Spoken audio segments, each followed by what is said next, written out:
People are often surprised to learn that their gut or digestive malfunctions could be creating their chronic skin issue that they've had for months, years, or decades. So in this video, I'm going to help you understand the most common thing that's missing from the digestive process when someone's dealing with some type of chronic skin issue. We're also going to go over some other things from the digestion that can create trouble for the skin and create these type of chronic skin issues. And we're going to talk about some of these studies. It's okay if I'm standing in front of this stuff. We'll make it big when we talk about it. And I'm going to put the links to these studies in the description below so you can dig into this a little bit further if you need to. And just keep in mind, there's a lot of things that can create chronic skin issues beyond issues with the digestive process. A lot of times people are going to blame like hormonal issues. And just understand, if somebody's telling you that you have hormonal problems that are causing your skin issues, it's not the hormone's fault. There are other malfunctions and things going on in the body that are causing those hormones to be jacked up and out of balance like that. We're also going to hear a lot about like high blood sugar issues. Have a lot of different mechanisms that can create skin issues.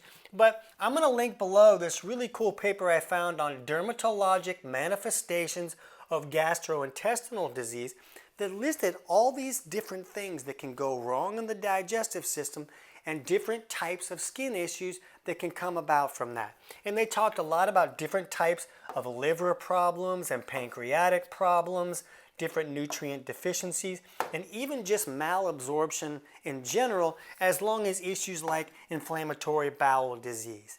But when we're looking at any type of chronic skin issue, we need to understand that this skin, this organ, this skin, is a backup detox system. And a lot of people are going to tell you that it doesn't really detox through the skin. The body can't really do that. But I'll share this paper below on the skin, a critical window into chronic kidney disease, that helps us understand that when our detox mechanisms like our kidneys are not functioning correctly, that the skin can join in and help out. Toxins in the body can be pushed out through the pores in the skin, and then those pores can get clogged up and create skin issues or just inflammation that can lead to skin issues. And some papers that I'll link below also help us understand that we've known this for like thousands of years. It was like Hippocrates was the first one to really start digging into this, and this paper also shows some recent experiments that shows this is true. So if you're a person that believes that the body can't detox through the skin, try to get over yourself or you're going to have a hard time really correcting any type of chronic skin issue. So when we're looking at the body's detox pathways, most people know that the liver and the kidneys really handle a lot of that detox stuff. The liver filters a lot of junk out of the body, and what a lot of people don't know is that it puts a lot of that junk into the bile that the liver makes. Bile is this soapy substance that's made up here in the liver, and then it gets stored here in the gallbladder and concentrated there so that it can be more effective to help with this digestive process. And then once food is acidified properly and comes down here into the duodenum, then the gallbladder drops this bile down, and that helps us emulsify our dietary fats, neutralize some of these acids from the stomach, and really help us break down our food correctly so that we can get all the nutrients out of that food. Now, what happens with all these toxins that were put into the bile, as the bile travels through the digestive tract, helping to digest that food, it carries those toxins with it, so the toxins can go out the back door when we poop like a champion. The problem is, there's a lot of things today that can cause someone's bile to become too thick and sticky to flow correctly. And it doesn't flow down from the gallbladder. It gets backed up in the gallbladder. So now, those toxins that the liver put into the bile are not being carried out the back door. The trash is not going out. So all of these toxins start to get reassimilated. They start to accumulate in the system, and the body's like, well, I got to figure out some way to get this out of here. A lot of times, kidney trouble comes about because this bile is not flowing. This solid waste detox pathway is not working correctly. So then the body's like, hey, kidneys, can you help out? I know you're not supposed to take out this kind of garbage, but we got a problem here.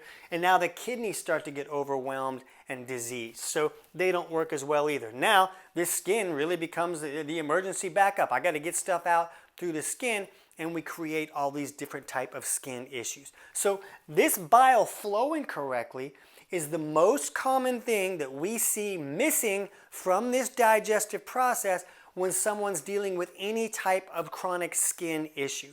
And it can be a lot of different things. It could be eczema, just hives, rashes, psoriasis. Now, all of these have other underlying causes that can create them, but the inability for the body to detox correctly and needing to call on the skin to help out is a very common underlying cause. So when we see these type of issues going on with the skin and other signs that bile might not be flowing correctly, we help the client thin out that bile, maybe correct malfunctions or imbalances going on that are causing the bile to become too thick and sticky in the first place. And then that bile starts to move, the detox pathway opens up and works correctly, and now the body doesn't have to call on the skin and those skin issues clear up. So I'm not going to dig too far into how to do this in this video, but I'll put links in the description below for our video on 5 ways to improve bile flow, and you can dig into that if you think this might be a problem for you.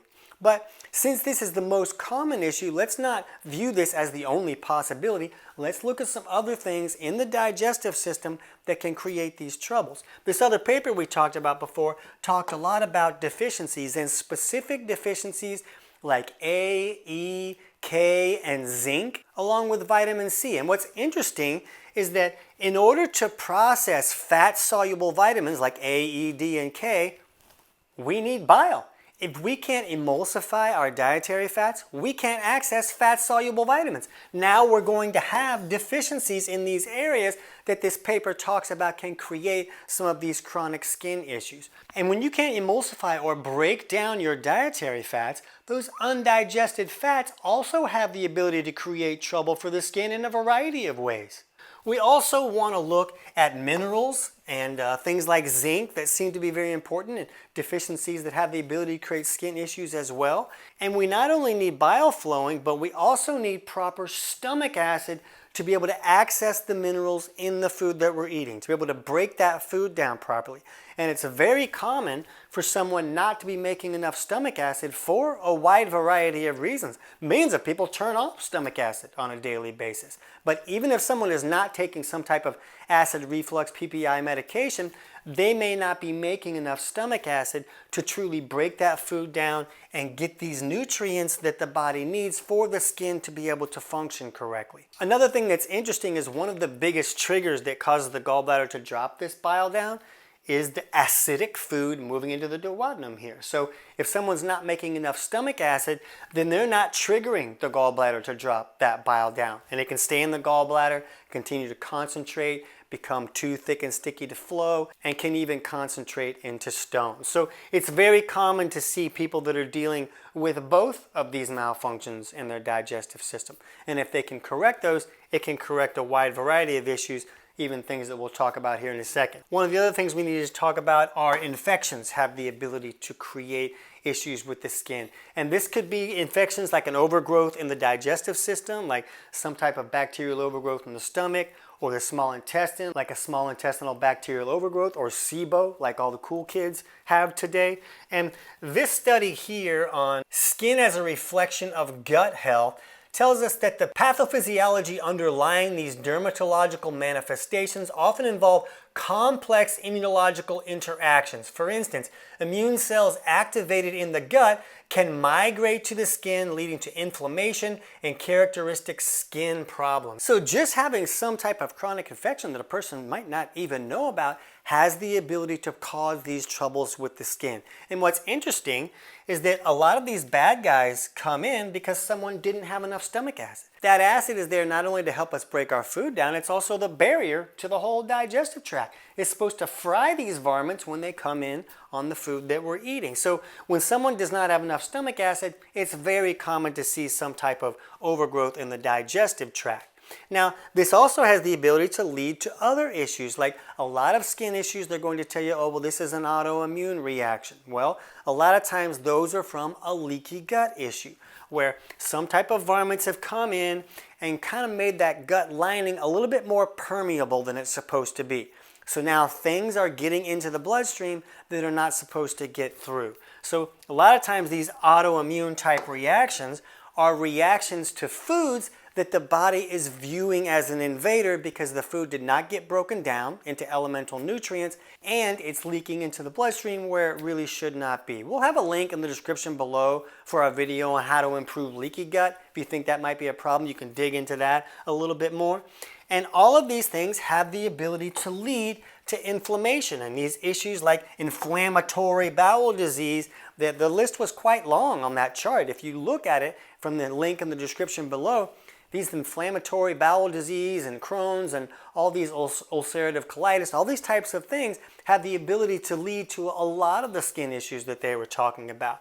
So this inflammation can come from these invaders that are in the wrong place, but inflammation can also come if someone is acidifying their food correctly but bile is not flowing, and now this acid doesn't get neutralized properly because all these other things don't get signaled like they're supposed to, and now this acid is irritating this lining and creating inflammation because the acid should not be there. The stomach is made to hold the acid, but when it comes down here, then the bile should be triggered to help neutralize those acids. Bicarb from the pancreas should be triggered.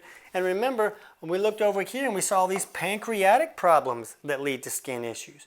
Well, a lot of times all these other digestive processes are not being triggered because the hormones are not being triggered from the acidic food leaving the stomach because the person doesn't have enough stomach acid.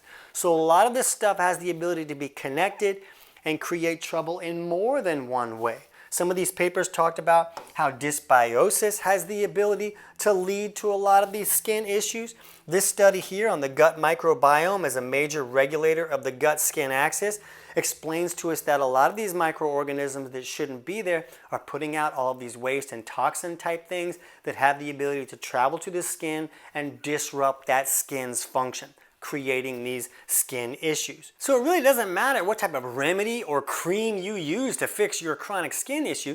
If these malfunctions are going on, you're not going to see the results you want to see. Just remember, I'm not a doctor. I'm not giving anybody medical advice. I'm basically just a professional stand-up comic turned nutrition author, because when I lost my voice for 8 years and 23 different doctors couldn't help me figure that out, I had to dig for my own answers. So now for 20 years, I've been teaching health professionals in more than 40 countries how to help their clients fix the actual underlying causes of problems instead of just covering up the symptoms. But with these studies that I'm linking below, you can dig through those and find the right questions to ask your doctor. You're going to find information talking about antibiotics because a lot of people will take antibiotics and it'll wipe out all the bacteria, bad and good, in the gut, but it doesn't do anything to wipe out any yeast, mold, and fungal type problems.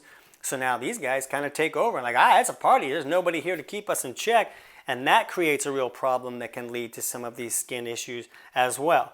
Environmental issues can be an issue beyond just digestion. If someone has like mold in their house or some type of toxin that's getting into the system and just overwhelming the body where the normal detox pathways can't handle it, even if they are working correctly, and then the body starts trying to push some of that stuff out through the skin. So a person's environment can be a big deal. So that's a lot of different digestive aspects that have the ability to lead to these chronic skin issues, which is why a lot of these issues are so hard to correct. And we're not even talking about any specific skin issues. If you want me to do videos on things like eczema or psoriasis or something, just let me know in the comments. But I just want you to understand some of these underlying causes from the digestive tract that have the ability to lead to a wide variety of these skin issues. And one other thing, just as a bonus that I like people to understand that they usually don't know, is that AGEs, or advanced glycation end products, if they're accumulating too much in the body, also have the ability to create some of these chronic skin issues. And this may not specifically be about your digestion. It may be more about the way that you're cooking or the type of foods that you're eating. And we'll put some links in the description below for our videos on improving AGEs in the body if that might be a problem for you. Now, if you don't know if you're dealing with any of these digestive malfunctions, we have a totally free digestion course that kind of walks you through figuring out which aspects of digestion are not working correctly and steps you can take to improve those. And that course is totally free and can help you figure out, is stomach acid not working or is bile not flowing, and other aspects of digestion that may need to have some improvement to really clear up these skin issues. But if you feel like this bile flow issue might be a problem for you, you can jump over right now and check out that video on 5 ways to improve bile flow. I can't wait to hear about your results.